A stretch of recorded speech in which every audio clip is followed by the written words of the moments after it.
Welcome to TWitWoW, the best wrestling podcast made for wrestling fans, by wrestling fans, on the web today. I'm John, that's my cohort and commentary Ashton, and this is our Lucha Underground review.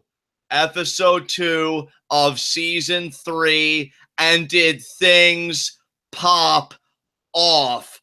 Oh my god, this episode, folks, not that Lucha Underground is ever bad, because I really don't think I've ever encountered a bad episode of Lucha Underground, but an episode like this is Lucha Underground at its finest, because Lucha Underground, to me, is always at its best when it walks the fine line between in-ring matches and story. And while I feel like we got a little bit more story tonight in the Luchaverse, that is not a bad fucking thing at all. The revelations that were made tonight, absolutely mind-blowing. And the main event match, the Weapons of Mass Destruction match, I just tweeted out before we went live that Marty the Moth and Killshot have cemented their status as future Lucha Underground World Champions after that match. Absolutely spectacular, but enough prattling for me. Partner, what did you think of tonight's episode? I definitely don't disagree with your sentiment regarding Marty and Killshot. I think both of those guys really did become stars tonight. I thought they both had an amazing performance in the main event. But really the most intriguing thing to come out of this episode to me is that there's an immortality-granting amulet floating around in two halves that is in possession of two women. Yes. And once again, on Lucha Underground, women rule the freaking world. Because you can talk about championships and this and that. You were talking about an amulet here that grants immortality. And we have a lot to talk about with that. I don't want to jump the gun. And now, for formality's sake, our first segment, Heat of the Night. There are never any. So now let us get right into our Lucha Underground review. And partner, how do we open this baby up? We open this baby up with a sort of an argument because we're actually in the sort of interrogation room where Captain Vasquez and agents, or officers rather, Reyes and Meehan, are listening of Mr. Cisco getting murdered by Dario Cueto. Officer Reyes wants to pounce on Cueto right away, but, Officer Meehan is against it, and they get into a fight, and I think Captain Vasquez ends up agreeing or siding with Officer Meehan. Yeah, and we see that it kind of breaks down. Officer Reyes, clearly very emotional. I guess his time undercover, he felt like he fostered a relationship with Cisco, and he said, that man was my friend. Meehan laughs at this, finds it all to be a joke. Reyes takes exception to it. They get somewhat physical. Vasquez, just, breaks it up, whatever. And, he's like, oh, he's not whatever. It's Mr. Cisco. And to which I respond, crocodile tears, Reyes. You put him in that situation to begin with, and he got what he deserved from where I sit. So, it all sounds good. But yeah, great cinematic nonetheless. You could really see the tension within the department between Vasquez, Meehan, and Reyes. Three individuals who we'd come to find later in the night, three different motivations. And I think that's very interesting to know that it's that internally fractured. What do you think, partner?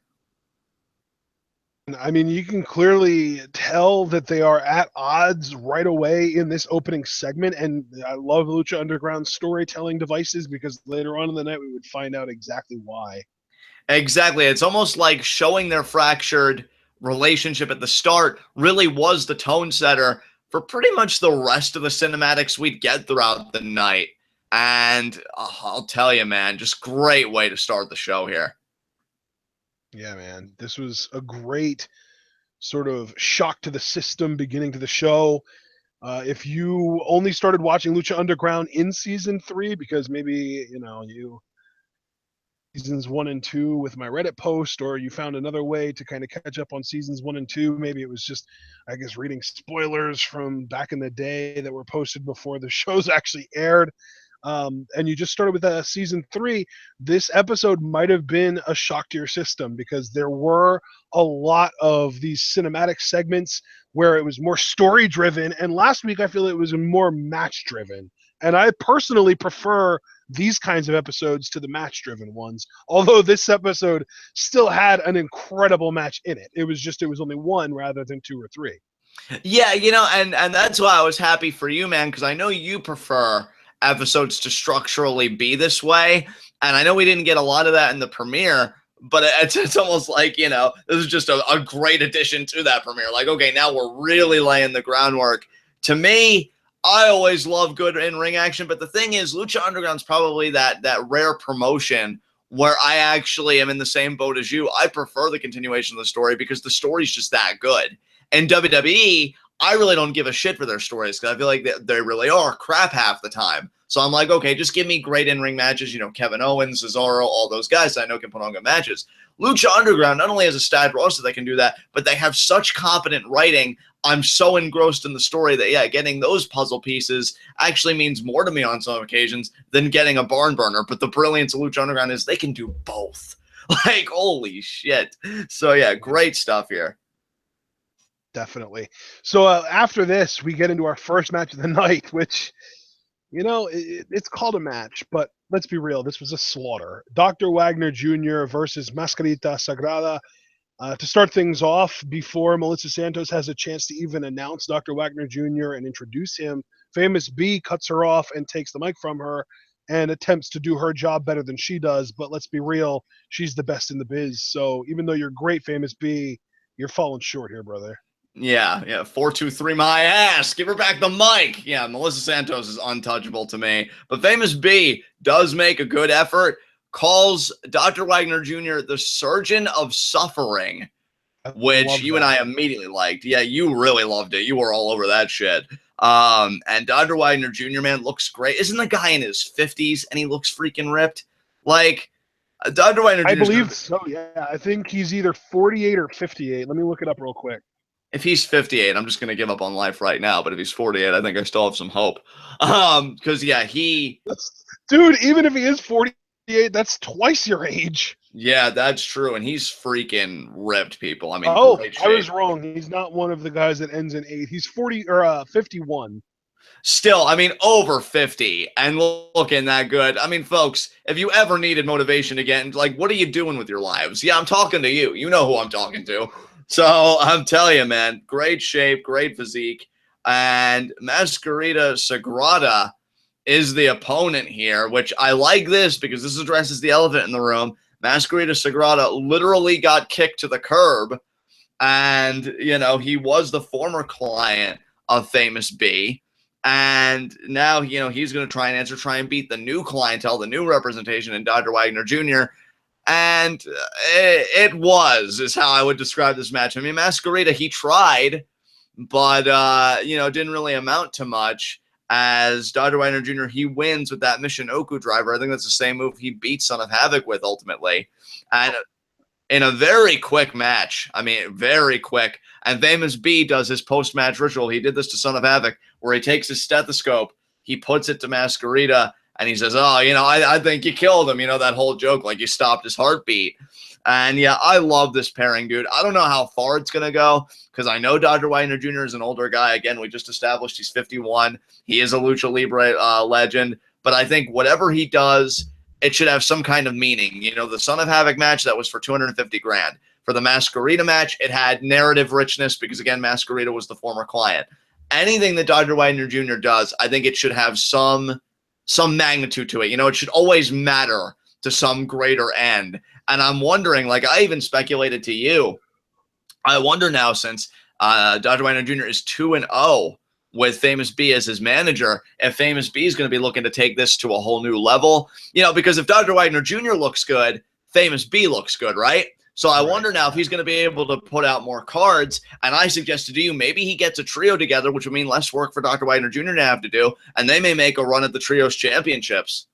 So that's an interesting proposition for sure. I mean, I was just looking because I remembered us watching the Lucha Libre World Cup last year. And the trio was Blue Demon Jr., Dr. Wagner Jr., and El Solar. And I know Wagner was, I think, like 49 or 50 at the time. Blue Demon was 48, I believe, at the time. And I think El Solar was actually 58 at the time. El Solar is actually 60 now. So, yeah, Lucha Libre Legends can go forever, it seems like. Yeah, and I'll tell you what, if they do want to do the trios idea, I mean, the table's set because your trios champions are Technicos and Drago, Aerostar, and Phoenix. At the same time, as I also brought up to you in live reactions tonight, we know Dr. Wagner Jr. is on the Dial of Doom. And I have to wonder how Famous B would handle that if Dr. Wagner Jr.'s name would hit, because on one hand, who doesn't want to be Lucha Underground champion? But on the other hand, who really wants to get on the bad side of Matanza and Dario Cueto? And Famous B being more heelish and Naruto, he might say, look, obviously I want my client to be champion, but I think I'd like my client to have a great relationship with you even more. So I got to wonder, would they actually throw that match? And well, you know? and not only that, but you would also think that he would want his champion to not get his back broken. So maybe taking on Matanza isn't the smartest idea.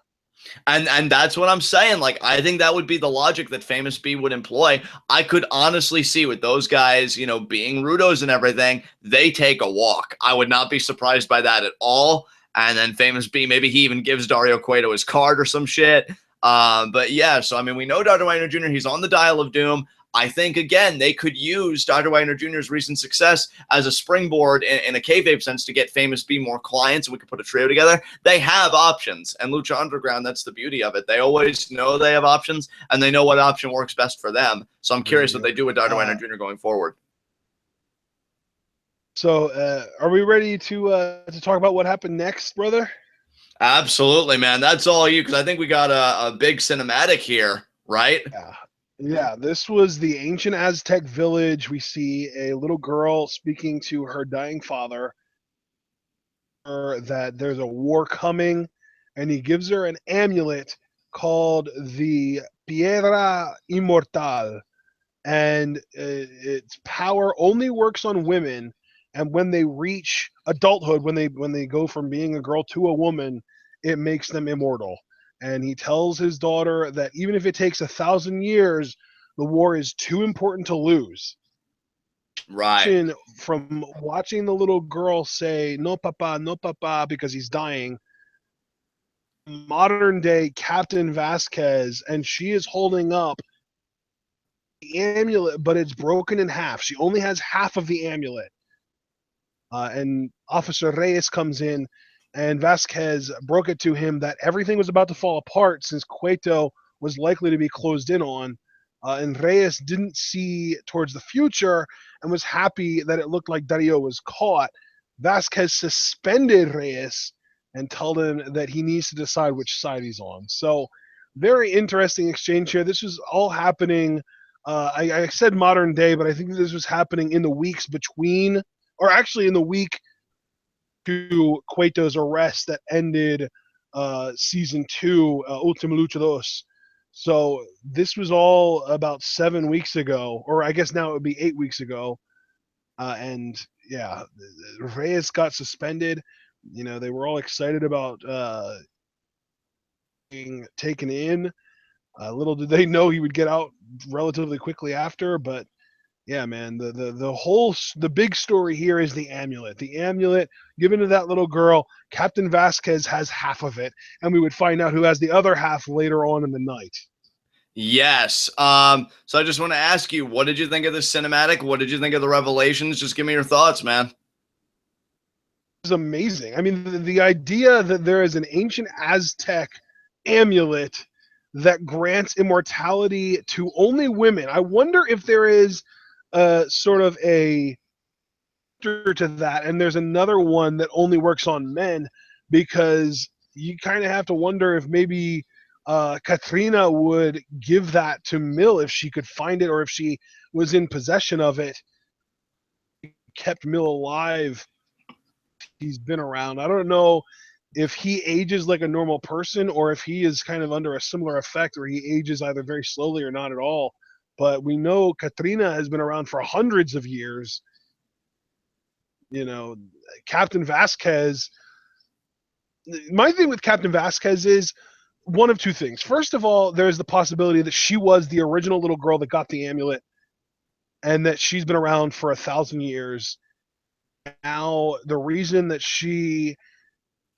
Cueto being the end of days is because of her experience and what her father told her about the Aztec gods and the war with the gods, and knowing that Matanza is a god, or at least that he has a god in him. I think that's a possibility. Or the alternative is somebody else had the amulet, and half of it just happened to end up in the police station. Because really, if somebody finds something expensive looking like that on the street, chances are they're probably going to either try and sell it or turn it into a police station. So it makes sense they would end up there. My guess is I think that it probably was originally Captain Vasquez's, and that she only has half now. Then that raises a whole new question of, okay, so how did you lose the other half? Did it get broken off in a fight?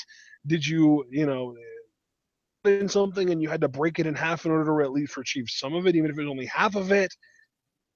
Was it taken from you? Was it stolen from you? How does that work? What happened that you only have half of it? So, John, what do you think?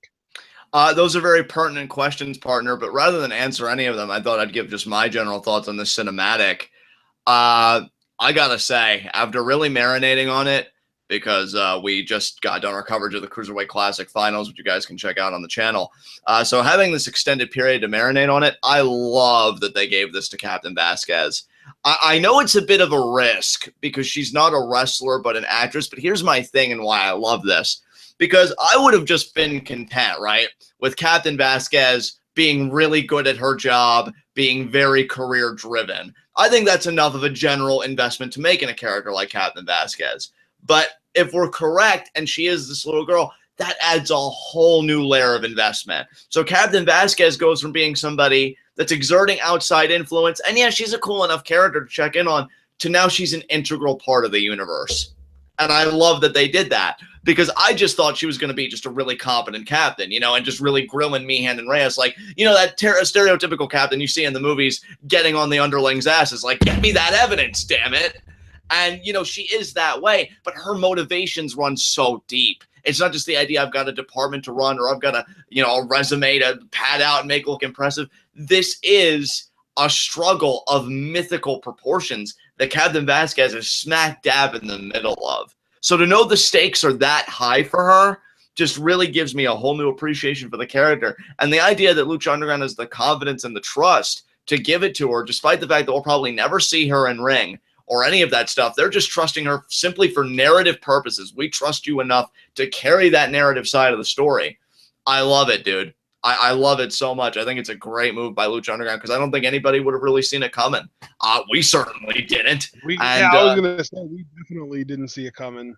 And I just think it's great because, we even kind of touched on that in live reactions. Like, well, is she going to compete? But how can that be? She's just an actress. But I don't even really think they're thinking about it like that, because, again, we just got done saying in the opener, Lucha Underground, yeah, it has great wrestling matches, but you're really watching a story here. That's what you're taking part in. Right. And yeah, I think trusting her to be that part of the story. And then the revelation at the end, which I'm not going to jump the gun. We're going to talk about it when we talk about it. But the stakes are fucking high. And you just got to wonder, in a way, I think I know what she hopes to gain out of it. But do we know all of her motivations? Because Lucha Underground, and I've said this, I think, in past seasons, they'll wave at you with their left hand and they'll deck you square in the face with their right. And I'm wondering, what is Captain Vasquez not telling us? And what I'm really saying is, what is Lucha Underground not telling us right now? And this amulet, I think, is just such a huge game changer. And the fate of it just blows my mind. And yeah, all those questions you asked on your half of the review, all legitimate, all pertinent, all need to be answered. But right now, we just got to deal with the fact that Captain Vasquez, she's got more than just, Cueto's this big-time criminal, more than a sense of justice. She has legitimate stakes in this, and I think that'll do nothing but good things for the character.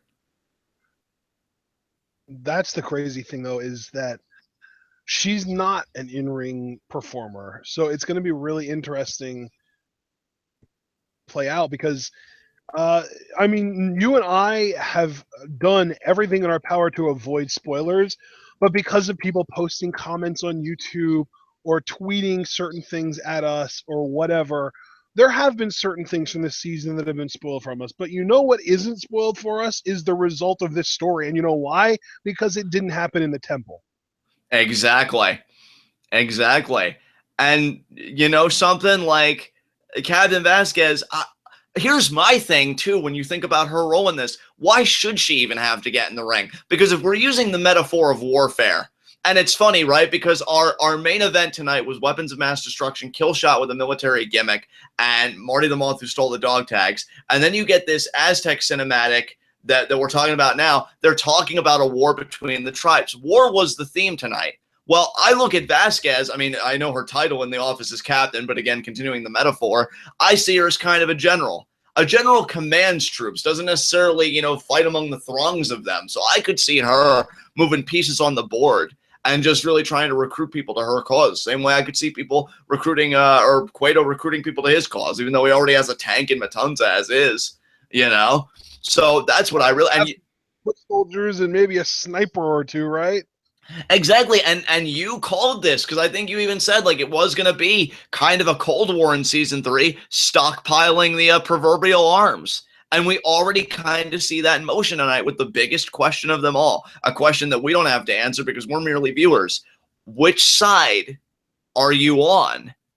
And that's going to be a question I think dominates a lot of this season. To your point, partner. So great stuff here.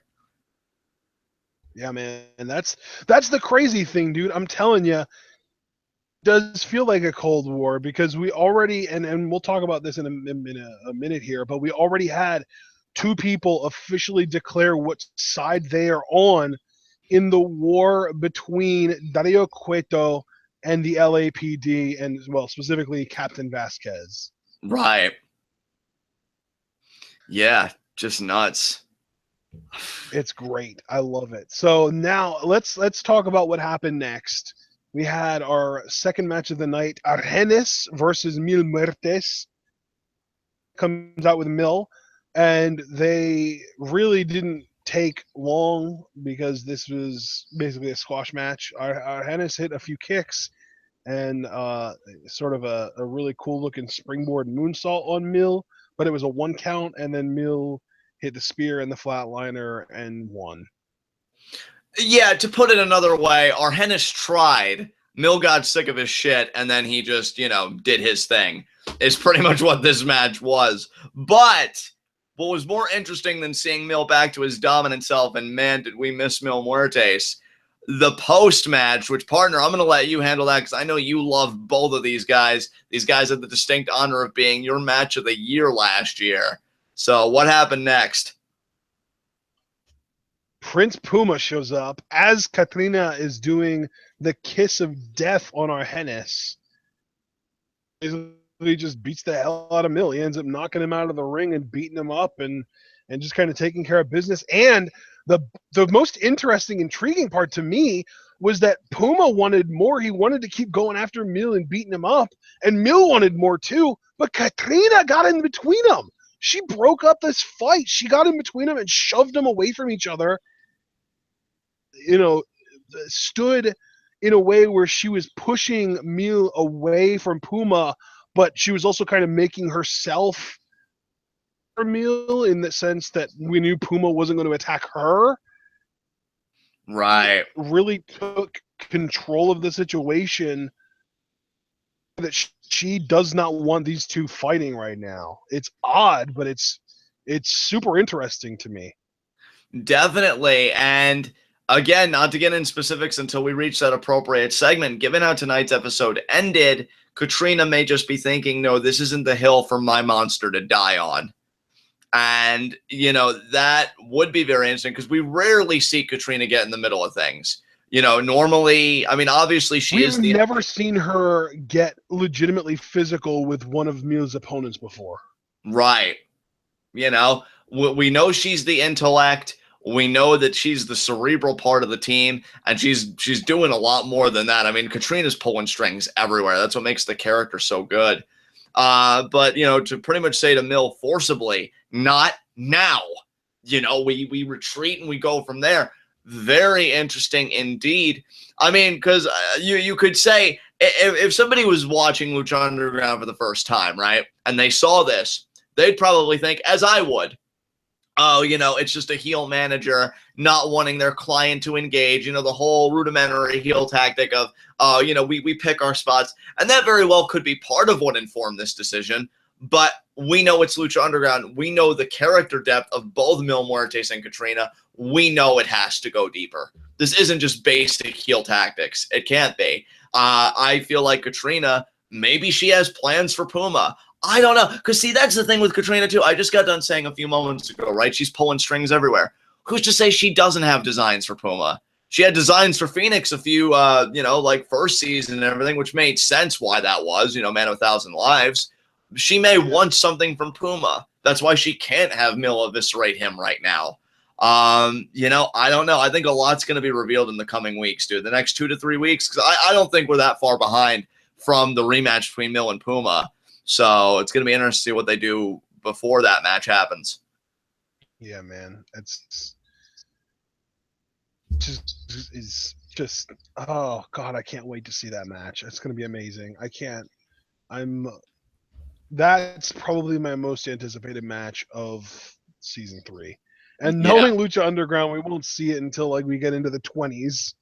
Yeah, no, I could see them really teasing and tantalizing us with that encounter, which, hey, by all means, because they have a lot to live up to. Again, their match at the very first Ultima Lucha, that was your match of the year. Their first, like, you know, the equivalent of their WrestleMania, their first Ultima Lucha and their main event was so good, it was your match of the year. I wonder if the rematch can either match it or even exceed it. That's the big question here. So I can't wait. Yeah.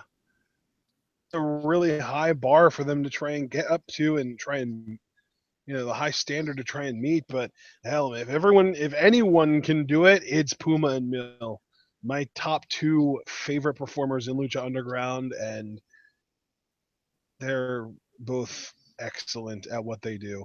So let's move on here. Up next, we got a flashback as Cueto is arriving back at his office, assuming that that's him arriving to his office from and that he was in. Joey Ryan shows up, told Cueto, I know you killed Mr. Cisco, and the reason I know is because I was listening in. I'm a cop, but I want to be on the right side of history with this upcoming war, and that's your side. And he tells Cueto, cop, and that he has a partner, and he is also a cop, and that's Cortez Castro. And then he kind of pledges his loyalty to Cueto, but at the cost, obviously, he wants some palm sweetener for his loyalty, and Cueto tosses him a bill. Joey Ryan got to pay that child support, homie. And you know what's so brilliant about this that I didn't even think about before I go into full Johnny Scumbag mode and praise Joey Ryan for his actions? This works so well if you want to make Joey Ryan like that credible heel in the mix of things, because now he can have Cueto on one end, right? Just picture this for a second. He can have Cueto on one hand. Say 1 week, Joey Ryan has Cueto grease his palm. I want a shot at Sexy Star. But then he can go back to Captain Vasquez and say, hey, I have a real chance here to get close to Cueto. I'm competing for the gift of the gods. You know, it has all this power. This could really be a chance for me to get close to Cueto and learn more about this whole war thing. It works on both sides. I don't think Vasquez or anybody in the police department would be suspicious of Ryan getting opportunities like that, getting his palm greased, because they'll probably think it's only servicing their bigger investigation of Cueto in the temple. So Joey Ryan is playing every angle, as he already established he would, obviously, but I'm just saying how ingenious it's going to be to his benefit. I can't see how he could get caught here, because if anything, that's going to give Reyes more shit, because Vasquez is going to be looking at him and be like, well, where are your leads? What are you doing? Here Ryan is, putting his nose to the grindstone, competing for the Gift of the Gods Championship. What lead do you have? What are you working with? So I'm telling you, man, Joey Ryan, say what you will about, the hairy chest and the baby oil and the lollipop and just how he's a sleazebag. Guy has a brain between those ears, and he's using it better than most. He might be the Yeah. second most intelligent person in that temple behind Catrina. And that's really saying something. I love that. I love that way of thinking about it too, because he really is being super manipulative here and setting himself up in a position of power both fronts. Exactly, dude. I'm so glad that, again, you know, we had a little break like after Lucha Underground, so I could really marinate on this stuff, because I never would have thought, like, it's not just the idea that it's sleazy. Everybody's going to say, oh, it's sleazy. And even me, yeah, in all sincerity, it is. He just stabbed his partner in the back and a department in the back. But when you think about the genius of it, how much I'm going to be able to benefit from it, because it's going to look like leads to them, which will get me promoted and more money. And in the temple, because I want to be a better wrestler than Reyes, and I believe myself to be a better wrestler than Reyes, and I get to do all this underground sleazy shit, I get to win championships and get my palm grease there. Joey Ryan officially has the greatest gig in the temple. And, like, it's just a shame that Matanza's holding the Lucha Underground World title, because I wouldn't be surprised if Joey Ryan were to crack at that either. But I think he's smart, not stupid. So we'll have to see how far he milks that cow. But, man, what a position Joey Ryan has made for himself. And, honestly, great fucking heel, dude. That's amazing. Yeah, that's thought of that, though. That's like mind-blowing, man. Like, the fact that he now, like, yeah, sure, he's getting a little extra money on the side from Cueto, but now negotiate with Cueto. He gets to tell Cueto, I'm in your pocket. Let me get this opportunity, and then he can spin that opportunity as, I'm a better wrestler. I'm earning opportunities, even though he's not really earning them. He's just being given them. You know what I mean? Exactly. That's what I'm saying. Like, he gets to work both sides, and I could picture, like, another episode. I'll even set the table. Maybe Vasquez has a meeting with Reyes and Meehan. We're gonna do a sting. We're gonna try a wire again, or maybe we're gonna do this. We're gonna do that. Joey Ryan goes back with that, like, hey, Cueto, be careful what you say in here, because we're gonna get a bug implanted, and I was supposed to come in here while you were gone and plant this and show the bug.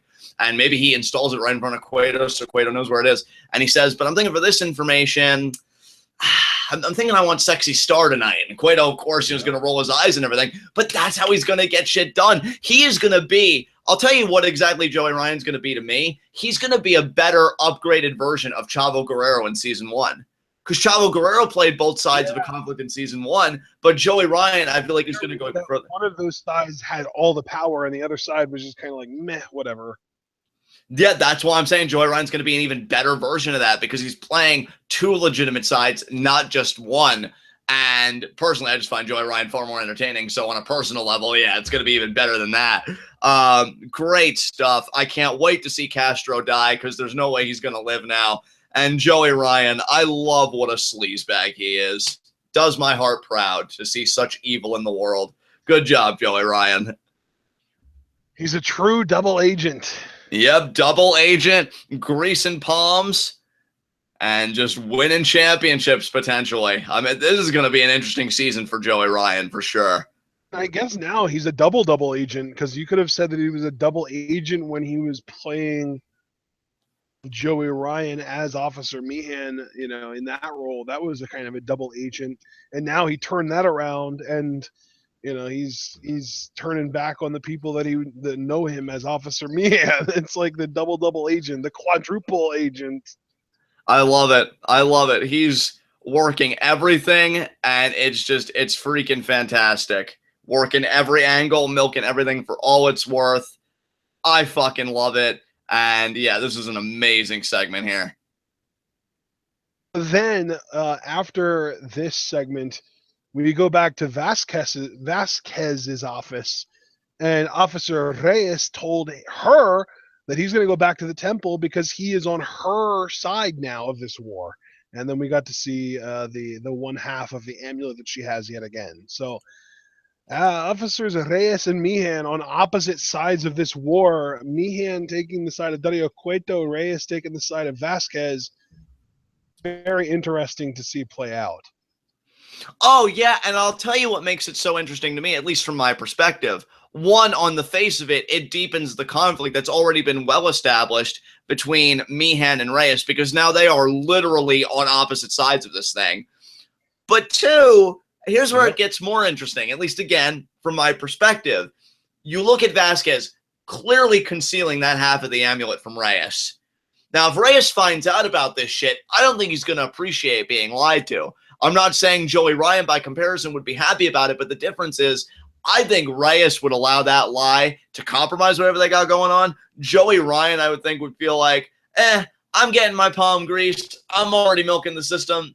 Isn't going to perturb me too much. I think Joey Ryan will be able to maintain his focus, whereas the character of Reyes, I think he'll take such offense to this, especially because Vasquez has been giving him such shit. Like, oh, you were grilling me about why Reyes would be offended by her not wanting him to know about the amulet.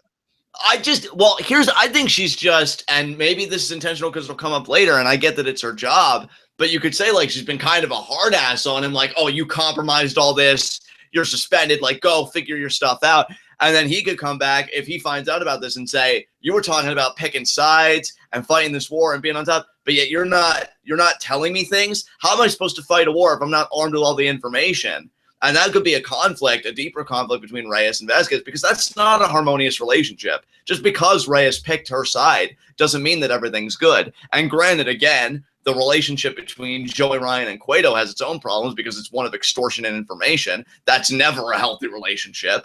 It's just which one's going to crack first. And honestly, because this is only season 3, and I see this as a long fucking con here, a long burn, I could see more cracks showing in the Reyes-Vasquez relationship. Because I think good naturally has to struggle. And I think Vasquez could find herself at one point in the season as a woman on an island. I think she could drive Reyes away with this lie. Be like, you know what? I'm done with this. You're as crazy as everybody else is. I'm out. And then, of course, he'll find his way back in because that's just how cop characters tend to be. But yeah, I think the only thread that I'm not understanding of what you're presenting is why the amulet would be a factor in driving Reyes away. Like, what does that have to do with anything? Well, it's not necessarily the amulet, but what it represents. It's dishonesty. Like, again, Vasquez was really getting on Reyes. Like, you've got to pick a side. Like, you got to more or less get your shit together because you compromised a lot tonight. Right. And then Reyes comes back into it. Why would Castro need to know about the amulet in the first place? Like, what is it his business at all? Well, I think he feels like, if just again from my perspective, he would feel like it's his business because you asked me to pick a side. I'm picking your side. I picked it thinking that you were always going to be honest with me. Like, I work for you. You have me do this job. And she even said, like, you're going back to the temple. He could even be feeling worse about that because if he also finds out that Cueto knows about him, it's just like, you're totally handicapping me. I don't have all the information. Just found out my partner sold me out. Like, I feel like Reyes is going to be in a tailspin. Even if Vasquez doesn't necessarily do anything wrong, knowing what Meehan, Joey Ryan has done, and knowing that there are other secrets that even Vasquez, who's supposedly on his side, are keeping, even if it is for his best interest, because maybe she doesn't want him getting in that deep. He's probably not going to see it that way. Because once he finds out about Cueto, he's going to look at everybody as an enemy. And Vasquez isn't helping her case. So that's just the way I see it. You're kind of implying that somehow has something to do with the amulet. Say that again?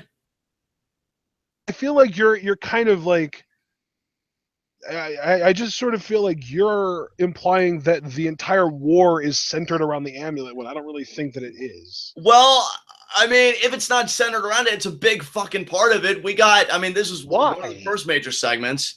But, dude, come on, dude.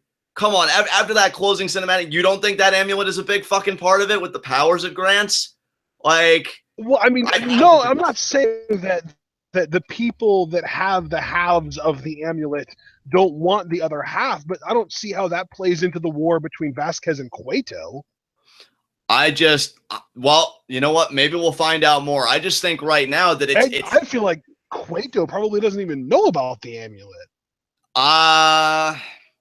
You might be right, but I'm skeptical about that. Cueto seems to know a lot more than he lets on too. And see that, I guess that's another thing. How much does everybody know about each other's business? And really, even if Cueto knows that there is an amulet out there that grants immortality to females, he probably suspects as it. I think that there's any reason that he would be suspicious of Captain Vasquez.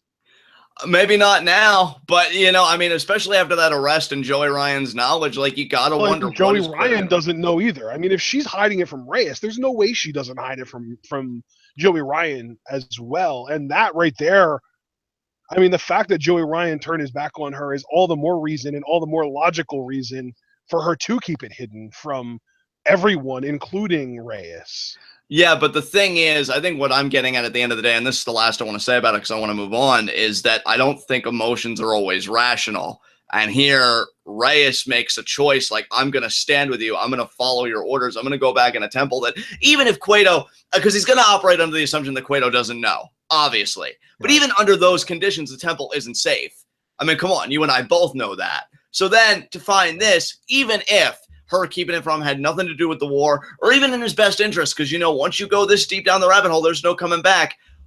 When you feel like you've been betrayed on some level, I don't think you see it that way. And I just think he'd be like, I wish you would have just been honest with me, you know, because, and then I guarantee you somewhere down the line, he's going to know that Cueto knows, and he may know it when it's too late, when he's fucking dead, which remains to be seen. Like, I've also got, like, you talking about this whole amulet thing and Reyes feeling betrayed, like, it's got me thinking, like, well, that he could have used it to protect himself, but then it's like, no, he can't because he's not a female. It only works on women. Like, I just feel, you know, like disconnected from the whole thing. But I definitely understand what you're coming from now. Just the whole idea that he would feel betrayed by her, by something, and then like that's like icing on the cake. Like, oh, and you kept that from me too. Thanks a lot. Right. It's not anything in and of themselves. It's not the amulet or the war. I think it's just, it comes down to principle. Like, you didn't keep it 100 with me, and that's a problem. Even if it doesn't have anything to do with me, I need to know, because she's gonna expect Reyes to tell her everything that he knows. So I'm just thinking Reyes is gonna look at it as a two-way street kind of deal. And yeah, I mean, with something as big as this, I can't really say that I blame him, but it's not really gonna matter because I think he's gonna be dead before the season's out anyway. So we'll see. Oh, you're writing him off already. Well, I want to write him off. I mean, if Cisco's death was hilarious, I mean, I can only imagine what they're going to do to Castro. That's just going to be glorious. But again, I got to be patient. I'll probably have to wait a few weeks, but I'm pretty confident it'll happen. All right, man. Well, let's move on then. Let's actually, believe it or not, what's up next is our main event of the evening, the Weapons of Mass Destruction match. Marty the Moth Martinez versus Killshot.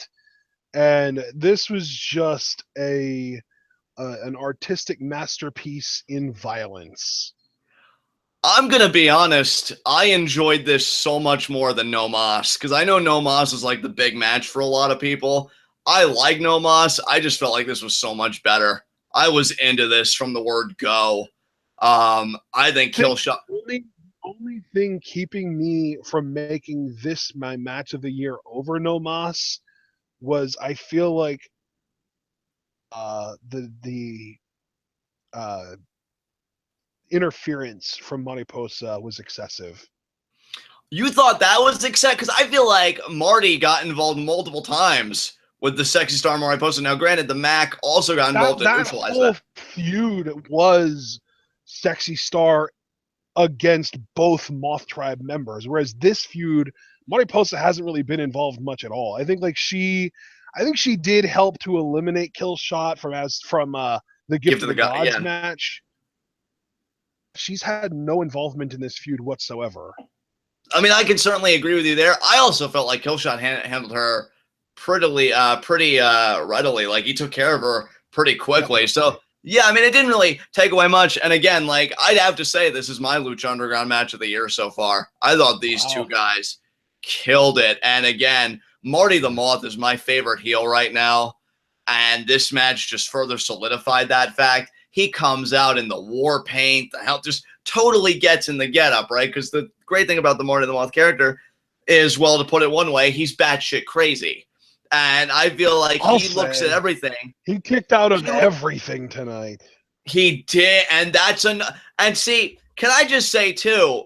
See, I want to go one thought at a time. I want to be consistent. Hold on, I'll make that thought in a second. But you know, Marty being batshit crazy, he's able to get into things. He looks at everything like a game. He even said in that pre-Weapons of Mass Destruction match promo that you and I watched on the El Rey Network's YouTube channel, you know, these dog tags mean everything to you. They mean nothing to me. And he's even referred to what him and Killshot have done this past year as a little game.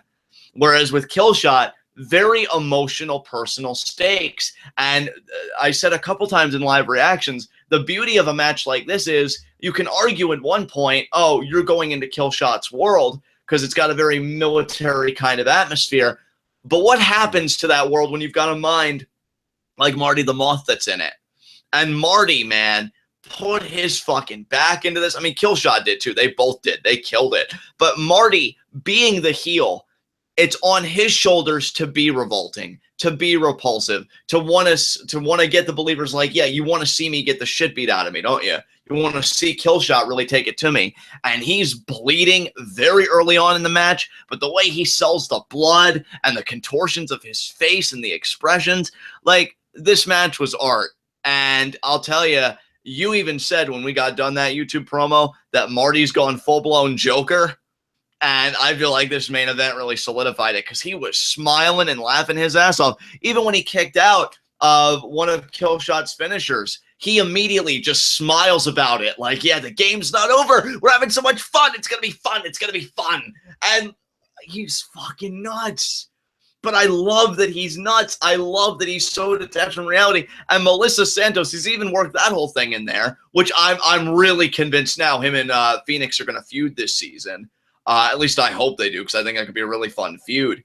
And yeah, I mean, you had one spot, spine buster on the canisters, power bombs through tables, ladders for days, fought through the crap. These guys did everything. You want to talk about utilizing an environment. They were squeezing stuff out at the very end. They did so much. This was a fucking game effort from both guys. I loved it, dude. Oh, and what was the one thing I wanted to say earlier that I wanted to hold on to that? Oh, yeah, the character progression, because I feel like Marty in the early seasons would lose just after one finisher from anybody because he was still almost like that crazily obsessed fan wanting to get in the temple. To now that he's got this fully fleshed out character, he's so much tougher now. And I love that he's grown throughout the seasons. That's fucking great. So, yeah, dude, I love this. I didn't want to take away all the good stuff. I hope I didn't, because I definitely wanted to hear your thoughts on this. But I'm such a huge Marty the Moth fan. I had to heap praise on him again. Keep stealing the show. I hope he has a Lucha Underground title reign in his future. I think he, but out behind Johnny Mundo, I think Marty the Moth is the guy I want to see win the title the most. He's just that good right now. So, yeah. Good stuff. Can I just say, like, this, and this is a little bit off topic from what we were just talking about, but I want to just, regarding this episode of Lucha Underground, this entire episode, I don't think we had more than like 10 characters on this entire episode, because it was Captain Vasquez, the two officers, Cueto, and then I guess it was more than 10 because we also have to include Famous B and Beautiful Brenda, and then Dr. Wagner Jr., Mascarita, Argenis, Mil, Catrina, Puma, Marty. So that's what, 14 characters on this entire episode of television. Right. Brilliantly done. And the reason I bring that up is because the LAPD stuff, we had 2, 3, 4 segments with just those 3 characters intermingling with each other, and you know, we had the one where Joey Ryan was talking to Cueto. We had Argenis and Mil, which Mil and Catrina had another segment after, which we'll talk about in a minute here. And of course, then we also, you know, love how much Lucha Underground can do with a limited number of performers on any given show. Yes, dude. I mean, it's so funny to me that like people will make excuses for WWE because WWE will occasionally have, you know, like one of those tours where like, oh, well, you know, half the roster is in another city and they couldn't make it because of some kind of plane delay or whatever it is missing, and it's like, oh, well, that's okay. I mean, the show is allowed to suck because they were missing a bunch of people. Lucha Underground says, no, you know what? Definitely limit the number of people we have on each episode, and we're gonna blow your freaking doors in. Yeah, and they do every time, especially on episodes like tonight. Like, and you know what, dude? Structurally, too, because, again, this is more of a story-heavy episode, which I mean as a compliment. Again, when the writing is this good. It really was. There were 3 matches, but 2 of the matches were basically squash matches. And then, really, the pretty much the entire second half of the show was Marty and Killshot just destroying each other. Which I'm cool with, because, man, like, I love... Yeah, again, we heard about the Universal Championship. Oh, you know, it only means so much as, like, the guys fighting for it. Those dog tags are everything to Killshot. I even said on live reactions, those dog tags are a reminder of a darker time in Killshot's life. A time where he lost friends and did things that probably keep him up at night. And Marty the Moth, again, because he is psychotic, and if you want to look at any real-world psychology, is probably so wealthy, he's lost any sense of empathy, if he ever had any to begin with, takes those dog tags, and he treats them like a trinket. Like, oh, this is a cool little trophy. Look at what I just picked up. Like a 5-year-old, more or less. Treating Killshot's entire history is almost like they were like the green plastic men you used to play with as a kid when you were playing Soldier. And you get those two forces colliding, and you could just feel the emotion from Killshot, especially in the closing moments of, like, these dog tags are everything to me. I'm not letting you walk out of here alive with them. And that's why I love the fucking finish, because when Mariposa, who, again, I do agree with you, she hasn't been a prominent part of this feud, but she tried her interference, because I guess the Moth tribe, stick together, all that shit. Killshot immediately took care of her. And then when it comes down to Marty and Killshot, when Marty is just stunned, he's got the blood, and he's just kind of smiling. Killshot putting the finger gun to his head, pulling the trigger and the double stop. But before all that, he rips the dog tags off Marty. That's right. So he makes sure to get the dog tags before he finishes the job. And then the kill shot. Yeah, just amazing. That double stomp from the ladder through the table gets the win. This match to me was so emotional. I will say, No Mas probably had more emotion to it, to its credit, because I really loved how they built Mariposa as a threat and Sexy Star as a victim, reclaiming her strength and her day. Like, I thought it was just a great freaking story. But I will say, I feel like Marty the Moth and Killshot did more with their stipulation and more with their emotion. So yeah, this match does come out ahead for me. But what a great main event for Lucha Underground. That's only the second episode. We have 38 episodes left, and already my brain matter is decorating the walls again. Oh my God, Lucha Underground. Unbelievable. It's gotten to the point that Lucha Underground matches causing brain explosions isn't even surprising anymore. Yeah, thankfully, my insurance company, they've been very understanding, and I'm covered because they just know how epic Lucha Underground is. But seriously, guys, it gets crazy how often I leave with just a little less of my brain than I started with before Lucha Underground hits my screen. Do you have anything else you want to say about the Weapons of Mass Destruction match? Marty looked like a freaking god in this match. The way that he was kicking out of everything, the fact that he kicked out of the freaking, pump handle driver that Killshot has used to put so many others away, and kicked out of it, and then he was smiling about it. Like, this dude, I really do feel like this match made him. Like, he was sort of known and a bit of a fan following, and people kind of appreciated him as a good mic worker and that kind of stuff before this match. But I feel like this match made him a full-blown star. And I can say the same thing about Killshot too. I think he really had a star-making match here. But the reason that I really kind of emphasized it regarding Marty is because of how much toughness Marty showed. Whereas Killshot, rather than kicking out of Marty's best move, he just avoided it altogether. Oh yeah, and look, I mean, I'll just to kind of add on to that, because I'm really glad that you broached that subject. I love Killshot, and I think if you look at the respective trajectories of these guys, Killshot coming in as part of the family with Big Rick and the Mac, and then doing his own thing. I love the backstory they've given him as a military guy and everything. But why I agree with you about this being a bigger story for Marty is kind of what I said at the beginning. Look, Marty is the heel in this feud. I think the heel has a lot on their shoulders. Not that the babyface doesn't, but the heel has got to make sure, I want you guys to be foaming at the mouth to see me get the shit beat out of me, you know, by Killshot here. And Marty does everything here. He uses Melissa Santos. He taunts Killshot, sometimes to disturbing degrees, getting up in Killshot's face while his is just pouring with blood and he's making the most manic expressions. You know, like Marty the Moth. Killshot with bloody fingers.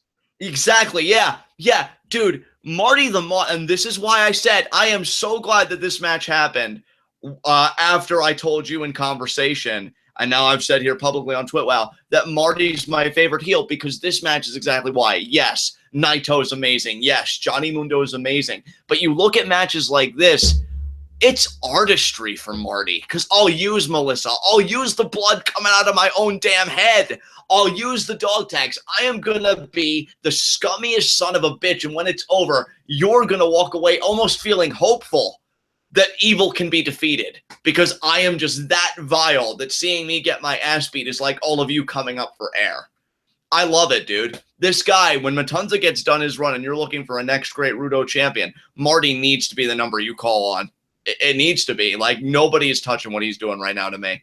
Fucking loved his performance. Star was made. And Killshot, definitely as a babyface, having that kind of a struggle, and then the emotional moment of just ripping the dog tags off his neck, like, everybody's going to want to get behind Killshot. Now, if Killshot's name lands on that Dial of Doom, they are going to be all in. They're going to remember this match, and then they're going to see him face Matanza. They are going to be all in. This was great for both men. So proud. Yeah, man. Like, been phenomenal.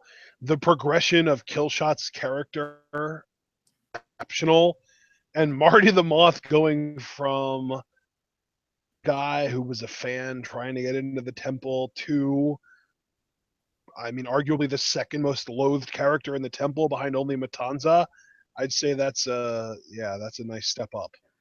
And dude, because I know, like, you and a lot of other people, like, huge Mariposa fans as well, if this is the build they give Marty, just wait until it's Mariposa's turn. Because, I mean, again, 38 episodes left. She's not just going to sit on the bench. Like, I can't wait to see what she does now. Because we already know one half of the Moth siblings is fucking legit and warped, and I would never want to cross Marty's path ever. Thank goodness he's a huge fan of the show. But Mariposa, you know, like, she's going to have something to say, too. We've seen her do stuff in the trailer. Like, I just love that the Moth tribe, and we're talking about tribal warfare, right? The Moth tribe is showing up. Like, whatever Mariposa does, if they get roped into this, man, I feel bad for everybody else, man, because they're nuts. And you've got to imagine they've got far more resources at their disposal than everyone else in this war, too. I mean, just look at that trust fund. Every war needs a great financer, and there's no better financer than the Moth tribe. More like financier. Am I right? Exactly. With that said, brother, tribe is going to profiteer their asses off. Exactly. Brother, I could praise this match and the people involved in Lucha Underground as a whole till the end of time. But is there anything else? Yeah, we already pretty much have been for like 15-20 minutes. We've been talking about it for as long as it happened, or as long as it went on. Worth it. Fucking worth it. If you guys missed this tonight, you need to go on a replay and you need to watch this match. This was freaking great. So anything else you want to say, though, man? Talk about the final segment of the night. Mil Muertes beating the hell out of a locker, talking about how he wants Puma, and then Catrina getting up in his face and telling him patience is a virtue, then holding up the other half of the Piedra Inmortal, which is Spanish for immortal stone. Yeah. It's just, the amulet. Dude, holy shit. And here, like, you had a lot of questions for Vasquez, right? Here's my one question for Catrina, even though there are many. The one that stands out to me, okay, you have half of this amulet that grants immortality specifically to women. Clearly, I think both her and Vasquez want the other half, because, I mean, obviously you want a complete fucking set with something of that immense power. But for Catrina specifically, And I know, again, I'm keeping at the forefront of my mind, this amulet is just for women, but I'm wondering, what is Catrina really after here? Because she has that power, right? And let's assume she acquires that power later in the season. She gets the other half. She still seems to want something from Phoenix because he's the man of 1,000 lives. Is she going to bring these two powers together to give herself a whole new kind of power? Or even is that how much power she needs to bring herself back to life? Like, because I'm just trying to wonder how that relationship between her and Phoenix, I do think that will be touched on this season. Because I could just see Lucha Underground doing like a shit ton in 38 episodes. Phoenix has the power of 1,000 lives. That amulet has the power, again, of immortality for women after a certain point. And Catrina's clearly reached that point, as has Vasquez. Is Catrina looking to merge those things somehow? Is that why she's got, like, you know, the spoon in every pot, if you will? Like, she's just, you know, pulling all the strings. I wonder what Catrina's endgame is, because I don't think it's the same as Vasquez's. I almost have to wonder if, because we know the amulet grants immortality when it's whole, you almost have to imagine that when it's broken in half kind of thing, that it, rather than granting full-blown immortality, that it just really significantly slows down the aging process. Maybe Catrina knows that she's not fully immortal, and she is trying to get a hold of Phoenix because she thinks he can make her immortal or bring her back to life and then make her immortal or whatever. And like, because she has this half of the amulet, necessarily know if she is even aware that the other half being combined with the half she has would grant her immortality. Like, she's not a stupid character. She's intelligent.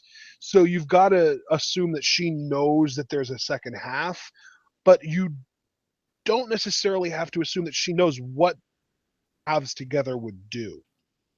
Yeah, I can certainly see where you're coming from. I almost feel like I want to say to a point she may know that, though, because the point she was making to Milk, possibility, but you would also think that, like, if she knew what the other half did, she would be more focused on getting the other half.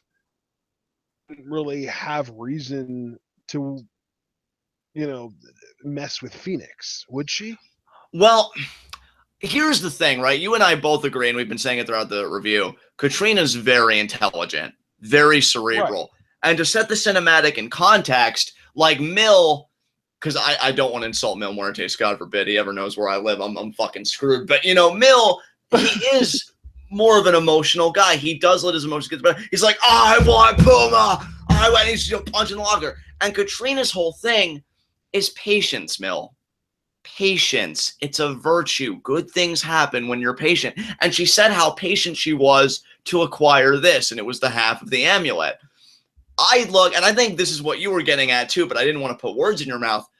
I do agree, if this is what you were aiming at, that Phoenix is kind of an insurance policy. I think Catrina's the type that thinks 3 moves ahead. So I may not get the whole amulet like I want to do. Alternatively, because Catrina has said before that she needs Phoenix to bring her back to life, right? Yes. Okay. It kind of implies that she already has some degree of immortality because she's not alive. Can you say that again, partner? I think you kind of cut out. Yeah, I said that her saying that Phoenix would bring her back to life implies that she already has some degree of immortality because she's not living. So if she's not living, the opposite of immortality. If you're not living, you can't die. So obviously she can't die, but maybe she wants to be immortal and alive at the same time. Yeah, you know, I think you pretty much took my thoughts, but you upgraded them, because I was originally going to say, what if Catrina's wish is to die, but like as a mortal, like as a human being, rather than whatever she is currently? And maybe this amulet and Phoenix, and now to put it in a crude way, I really can't think of a higher word than this. What if they're kind of like juice for the proverbial battery? Like, you guys are going to get going whatever my ends are. Yeah, dude. Plot definitely thickens because... See, but no, I don't think seeks death. I think she seeks life. And the reason I say that is because she already has death. So if she was interested in death, she wouldn't be seeking anything. That's true. Yeah. See, it's difficult for me because I definitely see what you're saying. I agree with you, and ultimately I do defer to you. I think you're right. But I just wonder with Catrina, it's like mostly with death. I mean, just ask Mr. Cisco. We don't see Mr. Cisco wandering around the temple like he's dead. Whereas Catrina Right. So almost seems like she, she's I in mean, slight limbo. obviously she had to experience some kind of death. Something very specific, something very, I guess, unique, Right. exceptional, something that was like an exception to some kind of rule as far as like the border between life and death goes or something like that. But regardless, we know that she's not living. We know that she is dead, right? We can Right. acknowledge that. Right.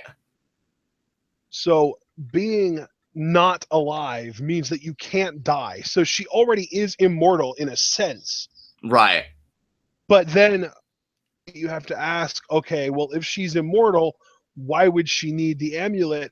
And then you can come back and bring it back to Phoenix. She wants to be alive, but she doesn't want to stop being immortal. So she wants Phoenix to make her living again, and she wants the amulet to stay immortal even while she is alive. And I'll tell, like, again, I do agree with you. I do think that does seem to be what she's after. And here's the thing. I mean, when she had that whole moment with Phoenix where they share a kiss, I think this is actually, it was either before Aztec, no, I think it was before the world title match. And then she announced Aztec Warfare for the week after. It made me feel a tinge of sympathy for the Catrina character because it's like, wow, there's really a chemistry here. There's really an electricity here, and I think she's expressing a kind of longing that she's not able to express normally. Like, this is a genuinely vulnerable and, dare I say, almost human moment for her.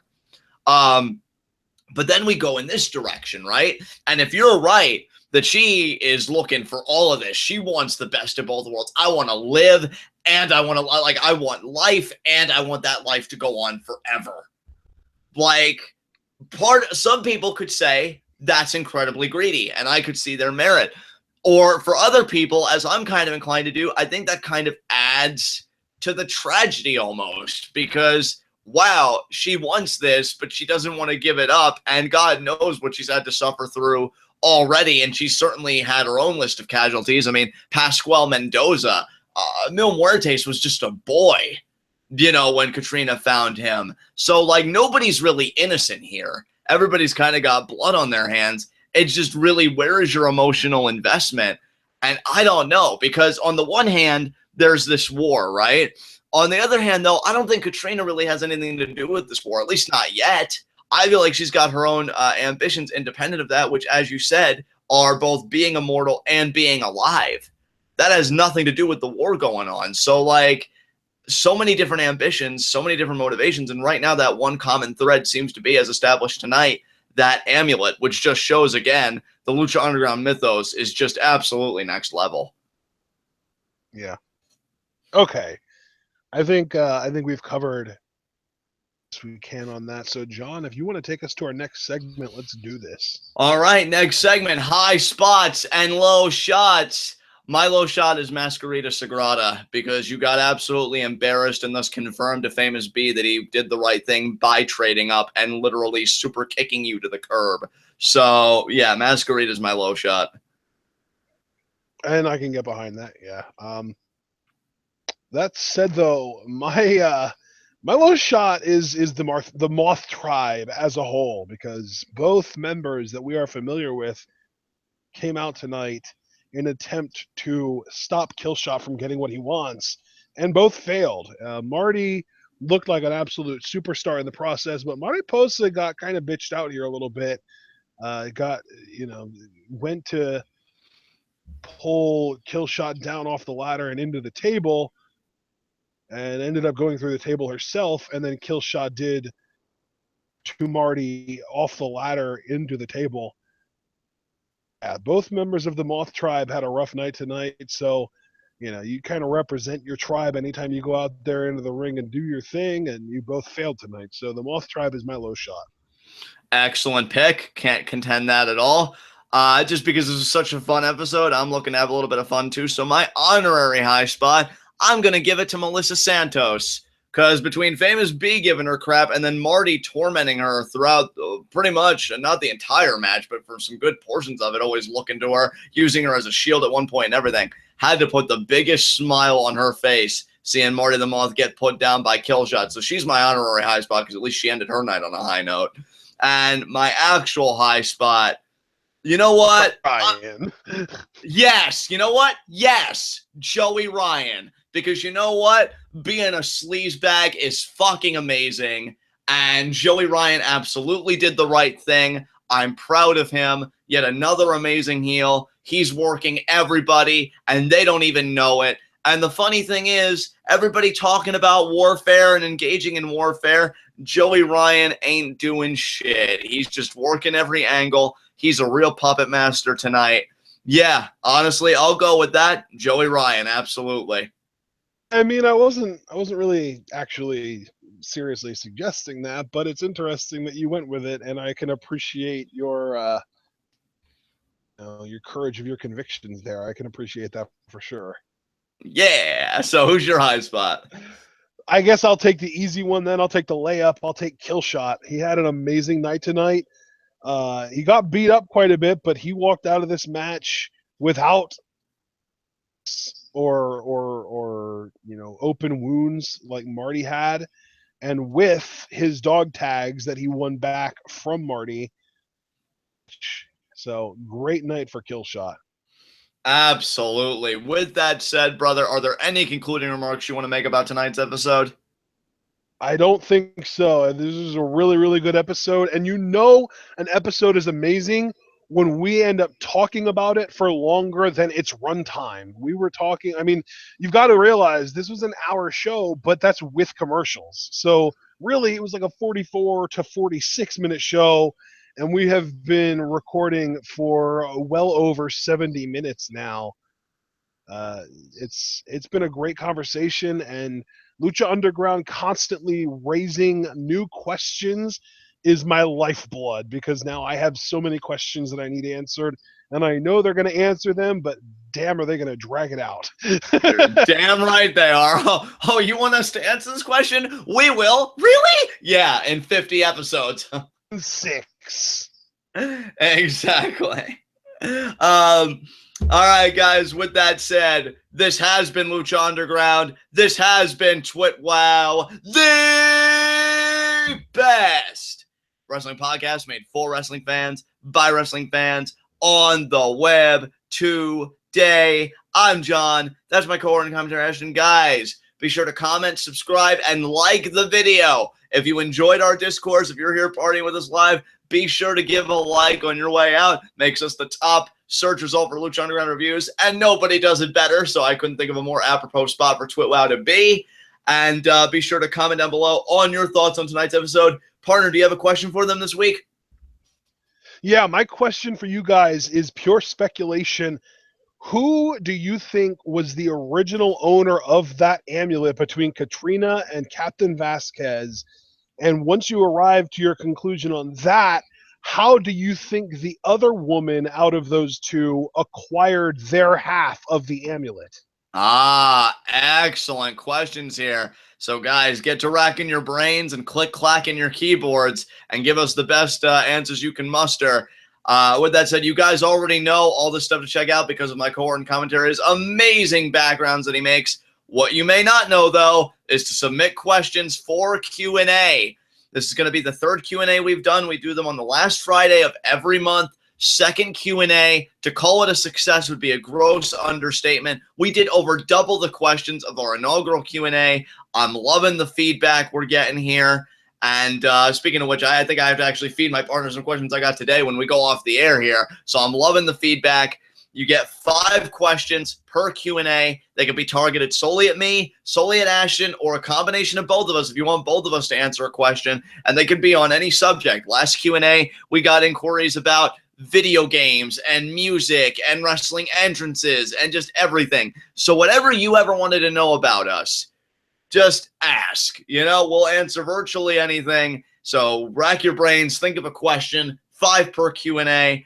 And guys, we will see you again. Yeah, for our NXT review tomorrow. Tonight was so stacked. I even forgot there was NXT, to be honest. But we'll be covering that tomorrow. So tune in and peace out.